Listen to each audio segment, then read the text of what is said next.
Okay, so mayroon akong isi-share today guys, para na rin ito sa mga baguhan na hindi pa monetize. So, dalawang bagay guys na kailangan po nating ihanda bago po tayo ma-monetize o kaya bago tayo mag-set up sa ating mga account.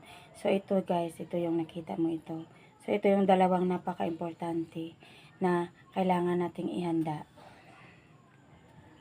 habang hindi pa tayo monetize. Kasi ang pag-invite ni Meta guys ay mabilis lang.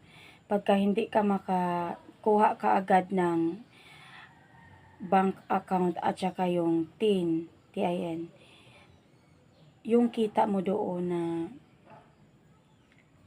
mga sa star monetization mo, mawawala yun pag hindi mo sineset up yung earnings doon. Kaya mahalaga guys na tandaan natin na kahit baguhan pa tayo, kailangan nating meron din tayong kunting alam para sa panahon na kailangan ng iset up yung ating earnings doon. Kahit sentabo lang yun guys. Pagka yun ay mawala, sayang din kasi pinaghirapan natin yun. So, sana nakatulong guys. Salamat sa panonood.